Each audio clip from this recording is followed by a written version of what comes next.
Hi everybody, I'm going to talk to you today about a health concern for adventure dogs, especially in the Pacific Northwest.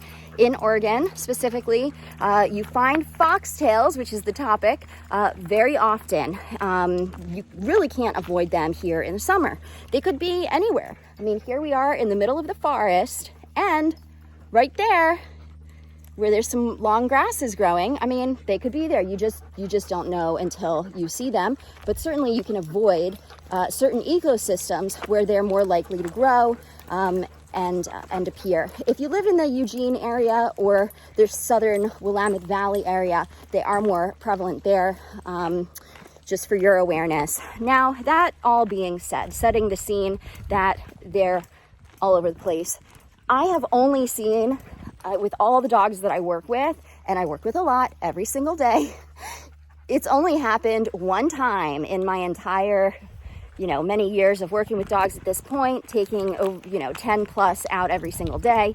It's only happened one time that a dog has had a foxtail that got embedded and they needed to go to the vet for it and be treated for it. So, it's all, of course, according to luck.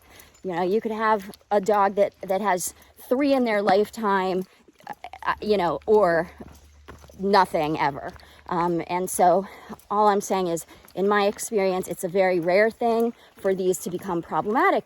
However, if they do become problematic, they could become very problematic, because if a foxtail gets embedded in a dog's respiratory system, just like if any foreign object gets lodged in someone's respiratory system, that could be life-threatening. It could also be life-threatening if the wound, the infection that is created by a seed that has become embedded is neglected.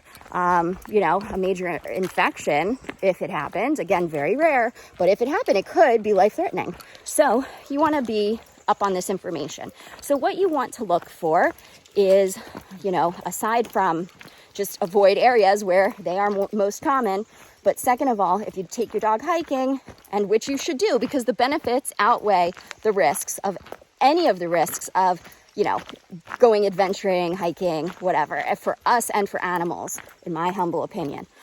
But after the hike, look at their paw pads, make sure you look at the surface as well as in between the fingers, the toes.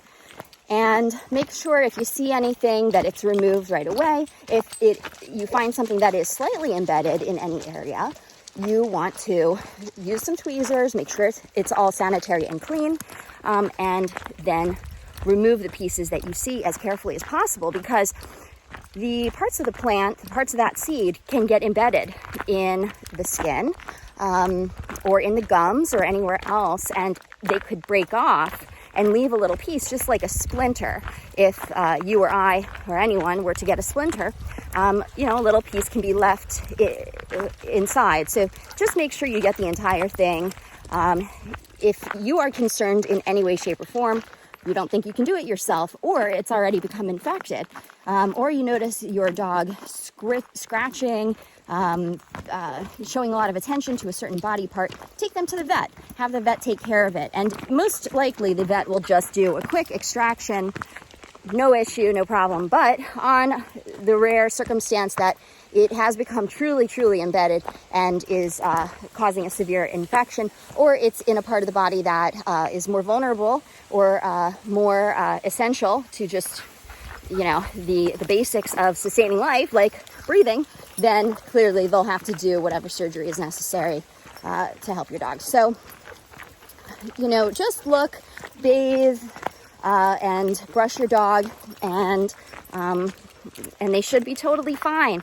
Again, it's rare, but I talk about it so that everyone is aware of the potential dangers being out there with your dog at different seasons and in different ecosystems. So the last thing I will leave you with is simply, for my clients specifically, you all know, I send out as much information as I can. Some of it's on social media. Some of it is through the contracts that we sign, the waivers and whatnot.